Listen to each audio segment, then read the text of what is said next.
আসসালামু আলাইকুম। আজ রবিবার 19 এপ্রিল 2026। আমন্ত্রণ ফ্রেন্ডলি মোবাইল প্রবাস টাইম বুলেটিনে। আপনাদের সাথে আছে আমি শরীফুল ইসলাম। শুরুতেই জানাবো শিরোনাম। ওমানে কপাল খুলল বহু প্রবাসীর, নাগরিকত্ব পেলেন 226 জন। ওমানে রাসায়নিক বাহী ট্যাঙ্কার উল্টে ভয়াবহ দুর্ঘটনা, প্রাণ হারালেন চালক। ওমানে ঈদুল আজহার সম্ভাব্য তারিখ ঘোষণা, জানা গেল ছুটির তারিখও। একদিনে কুয়েত থেকে এলো 30 প্রবাসীর মরদেহ, পরিবারের শোকের মাতম। ওমান আমিরাত রেল প্রকল্পের 40% কাজ শেষ, অপেক্ষার কিছুদিনের। দর্শক, দেখছিলেন শিরোনাম, এবারে পুরো খবর। ওমানের সেরা রেট দিচ্ছে বাংলাদেশি প্রতিষ্ঠান গালফ এক্সচেঞ্জ। প্রিয়জনকে টাকা পাঠাতে আজই আসুন আমাদের যে কোনো ব্রাঞ্চে অথবা কল করুন স্ক্রিনে দেয়া নাম্বারে। গালফ এক্সচেঞ্জ, বাংলাদেশিদের প্রিয় এক্সচেঞ্জ। ওমানের ইতিহাসে এক যুগান্তকারী ও তাৎপর্যপূর্ণ সিদ্ধান্ত নিয়েছেন দেশটির সুলতান হাইথাম বিন তারিক। এক বিশেষ রাজকীয় ডিক্রির মাধ্যমে দীর্ঘদিন ধরে ওমানে বসবাসরত 226 জন প্রবাসীকে দেশটির নাগরিকত্ব প্রদানের ঘোষণা দেওয়া হয়েছে। ওমানের সরকারি গ্যাজেটের 16444 নম্বর সংখ্যায় প্রকাশিত এই বিজ্ঞপ্তিতে জানানো হয়, রাষ্ট্রের মৌলিক আইন এবং 2025 সালের ওমানি জাতীয়তা আইনের অধীনে জনস্বার্থ বিবেচনা করে সুলতান এই অনুমোদন দিয়েছেন। ওমানের ভিশন 2040 বাস্তবায়নের অংশ হিসেবে দক্ষ জনশক্তি ও বিশেষ অবদান রাখা প্রবাসীদের সম্মান জানাতেই এমন পদক্ষেপ নেওয়া হয়েছে, যা মধ্যপ্রাচ্যের দেশগুলোতে বেশ বিরল ইতিবাচক উদাহরণ হিসেবে দেখা হচ্ছে। দীর্ঘদিন ধরে ওমানে বসবাসরত 226 জন প্রবাসী দেশটির নাগরিকত্ব পেয়েছেন। ওমানের সুলতান হাইথাম বিন তারিক এক বিশেষ রাজকীয় ডিক্রির মাধ্যমে এই প্রবাসীদের নাগরিকত্ব প্রদানের ঘোষণা দিয়েছেন। সাধারণত মধ্যপ্রাচ্যের দেশগুলোতে বিদেশিদের নাগরিকত্ব পাওয়ার সুযোগ অত্যন্ত সীমিত ও শর্ত সাপেক্ষ হওয়ায় রোববারের এই ঘোষণাকে বেশ তাৎপর্যপূর্ণ হিসেবে দেখা হচ্ছে। রোববার ওমানের সরকারি গ্যাজেটের 16444 নম্বর সংখ্যায় প্রকাশিত এক বিজ্ঞপ্তিতে এ তথ্য নিশ্চিত করা হয়েছে। সুলতানের জারি করা রাজকীয় ডিক্রিতে নাগরিকত্ব পাওয়া 226 জন ব্যক্তির নামের একটি তালিকাও যুক্ত করা হয়েছে। ডিক্রিতে স্পষ্টভাবে বলা হয়েছে, রাষ্ট্রের মৌলিক আইন এবং 2025 সালের 17 নম্বর রাজকীয় ডিক্রির অধীনে প্রণীত ওমানি জাতীয়তা আইনের পুঙ্খানুপুঙ্খ পর্যালোচনা শেষে বৃহত্তর জনস্বার্থের কথা বিবেচনা করে এই সিদ্ধান্ত নেওয়া হয়েছে। সরকারি গ্যাজেটের প্রকাশের সাথে সাথে জারি হওয়ার দিন থেকেই এই ডিক্রি কার্যকর বলে গণ্য হবে। মধ্যপ্রাচ্যের অন্যান্য উপসাগরীয় দেশের মতো ওমানের নাগরিকত্ব আইনও বেশ কঠিন। তবে সুলতান কাবুস বিন সাইদের মৃত্যুর পর 2020 সালে ক্ষমতা গ্রহণ করে সুলতান হাইথাম বিন তারিক দেশের অর্থনীতি ও সমাজ ব্যবস্থায় নানামুখী সংস্কারের উদ্যোগ নেন। ওমানের ভিশন 2040 বাস্তবায়নের অংশ হিসেবে দক্ষ জনশক্তি, দীর্ঘদিনের বিনিয়োগকারী এবং রাষ্ট্রের সার্বিক উন্নয়নে বিশেষ অবদান রাখা প্রবাসীদের সম্মান জানাতেই এমন পদক্ষেপ নেওয়া হয়।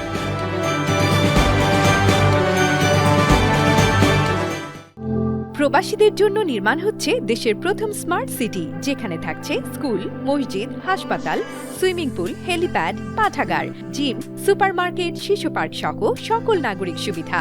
মাত্র 30 লাখ টাকা বিনিয়োগে মিলছে আকর্ষণীয় ফ্ল্যাট। প্লাটিনাম ইনভেস্টরদের জন্য ঢাকা বিমানবন্দরে ভিআইপি প্রোটোকল সুবিধা।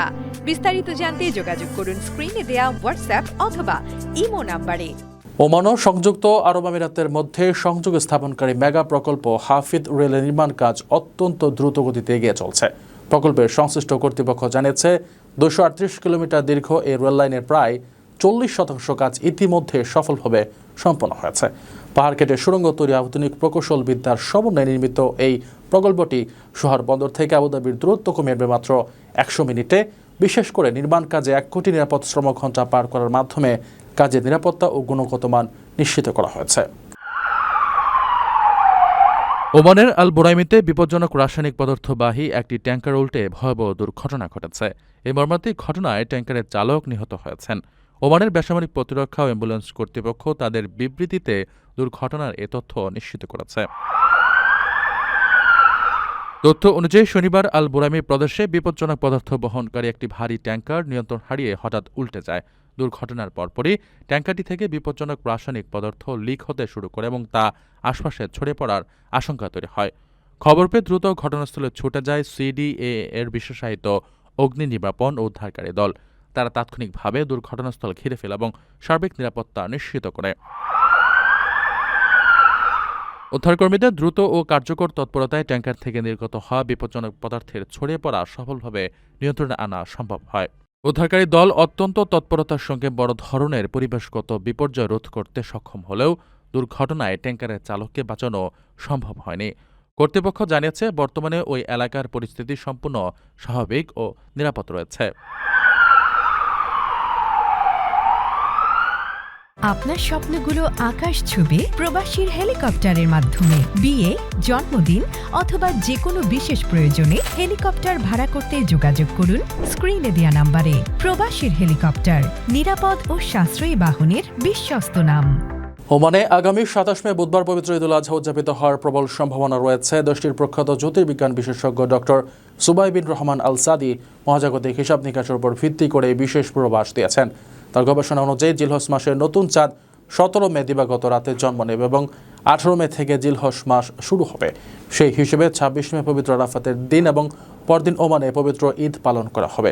উল্লেখ্য, ওমানের রয়্যাল ডিক্রি অনুযায়ী জিলহজ মাসের ৯ থেকে ১২ তারিখ পর্যন্ত পবিত্র ঈদুল আজহার সরকারি ছুটি পালিত হয়ে থাকে।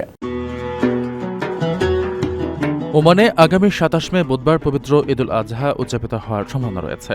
দেশটির মহাকাশ বিজ্ঞান ও জ্যোতির্বিদ্যা বিশেষজ্ঞ ডক্টর সুবাই বিন রহমান আল সাদি মহাজাগতিক হিসাব নিকাশের উপর ভিত্তি করে এই পূর্বাভাস দিয়েছেন। সূর্য, পৃথিবী ও চাঁদের গতিবিধির উপর ভিত্তি করে ডক্টর আল সাদি জানান, জিলহজ মাসের নতুন চাঁদ ১৭ মে দিবাগত রাত ১২টা ১০ সূর্যের সঙ্গে মিলিত হয়ে জন্ম নেবে। তিনি বলেন, ওইদিন ওমানের সব প্রদেশ, বিশ্বের অধিকাংশ আরব ও ইসলামী দেশ থেকে নতুন চাঁদ স্পষ্টভাবে দেখা যাওয়ার জোরালো সম্ভাবনা রয়েছে।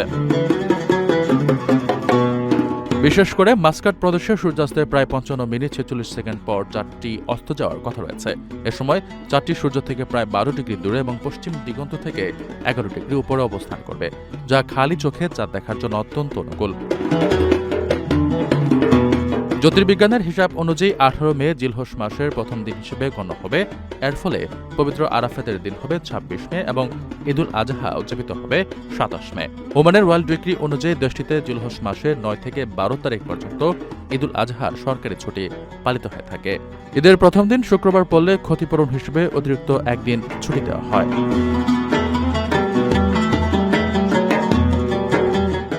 আকর্ষণীয় রেট ও দারুণ সব ডাটা বান্ডেল পেতে আজই ব্যবহার করুন ফ্রেন্ডলি সিম। কুয়েত থেকে একসঙ্গে ৩০ জন প্রবাসী বাংলাদেশির মরদেহ দেশে পৌঁছানোর এক হৃদয় বিতরক ঘটনা ঘটেছে। শনিবার সন্ধ্যায় কুয়েত এয়ারলাইন্সের একটি বিশেষ চার্টার্ড ফ্লাইটে এসব মরদেহ হজরত শাহজালাল আন্তর্জাতিক বিমানবন্দরে আনা হয়। মধ্যপ্রাচ্যের বর্তমান পরিস্থিতির কারণে ফ্লাইট জটিলতায় এসব মরদেহ দীর্ঘদিন কুয়েতে আটকা পড়েছিল। বিমানবন্দরের মরদেহগুলো পৌঁছানোর পর প্রবাসী কল্যাণ ডেস্কের পক্ষ থেকে প্রতিটি পরিবারকে দাফন ও জরুরি খরচ বাবদ ৩৫,০০০ টাকা করে আর্থিক সহায়তা প্রদান করা হয়েছে।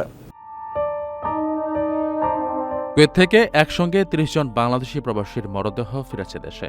শনিবার সন্ধ্যায় কুয়েত এয়ারলাইন্সের একটি চার্টার্ড ফ্লাইটে এসব মরদেহ হজরত শাহজালাল আন্তর্জাতিক বিমানবন্দরে পৌঁছায়। একই দিনে পৃথক একটি ফ্লাইটে মালয়েশিয়া থেকে আরও ২ বাংলাদেশি প্রবাসীর মরদেহ দেশে আনা হয়েছে বলেও জানা গেছে।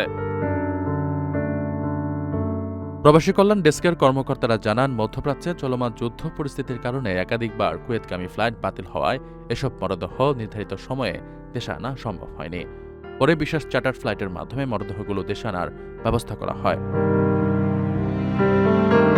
দেশে পৌঁছানোর মধ্যে কুয়েত থেকে ৩০ জন, মালয়েশিয়া থেকে ২ জন ছাড়াও লিবিয়া থেকে ২ জন প্রবাসীর লাশ এসেছে।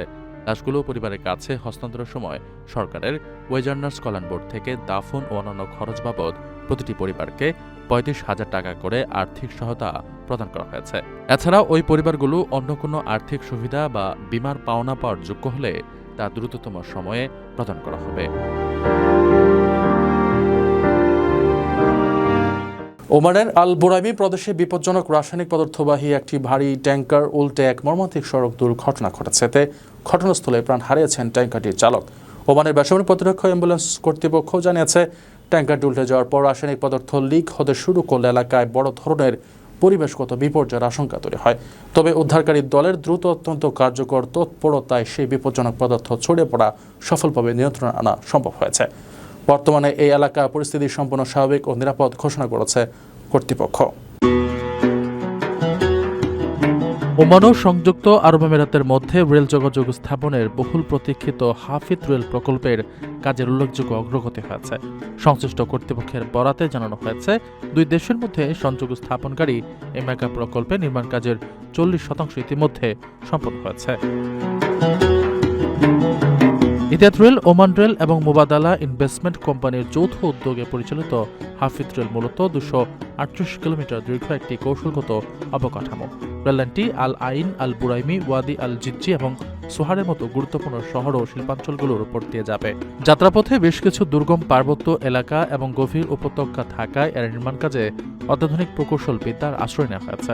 এর মধ্যে পাহাড় কেটে বড় বড় সুড়ঙ্গ তৈরি, সেতু নির্মাণ এবং বন্যা প্রতিরোধের সমন্বিত আধুনিক ব্যবস্থা অন্তর্ভুক্ত রয়েছে। প্রকল্পের বর্তমান অবস্থা সম্পর্কে আসিয়াদ গ্রুপের প্রধান নির্বাহী কর্মকর্তা আব্দুর রহমান বিন সালিম আল হাতমি জানিয়েছেন, নির্ধারিত সময়ের মধ্যেই যাত্রী ও পণ্যবাহী সেবা চালুর লক্ষ্যে কাজ দ্রুত গতিতে এগিয়ে চলছে।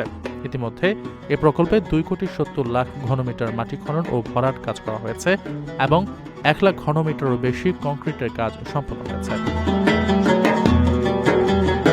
এর পাশাপাশি 1 ও 2 নম্বর টানেল বা সুড়ঙ্গের খনন কাজও পুরোদমে চলছে। হাফিজ রেল কর্তৃপক্ষের তথ্য মতে সবচেয়ে আশাব্যঞ্জক দিক হল, এই বিশাল কর্মযজ্ঞে এখন পর্যন্ত কোনো বড় ধরনের দুর্ঘটনা ছাড়াই 1 কোটি নিরাপদ শ্রম ঘণ্টা পার করেছেন কর্মীরা। সবকিছু ঠিক থাকলে এই রেলপথ চালুর পর যাত্রীবাহী ট্রেনগুলো ঘণ্টায় সর্বোচ্চ 200 কিলোমিটার গতিতে চলবে। এর ফলে ওমানের সোহার বন্দর থেকে আবুধাবি পৌঁছাতে সময় লাগবে মাত্র 100 মিনিট এবং সোহার থেকে আল আইনে পৌঁছাতে লাগবে মাত্র 47 মিনিট। দর্শক দেখছিলেন ফ্রেন্ডলি মোবাইল প্রবাস টাইম বুলেটিন। শেষ করার আগে শিরোনামগুলো জানিয়ে দিচ্ছি আরও একবার। ওমানে কপাল খুলল বহু প্রবাসীর, নাগরিকত্ব পেলেন 226 জন। ওমানে রাসায়নিকবাহী ট্যাঙ্কার উল্টে ভয়াবহ দুর্ঘটনা, প্রাণ হারালেন চালক। ওমানে ঈদুল আজহার সম্ভাব্য তারিখ ঘোষণা, জানা গেল ছুটির তারিখও।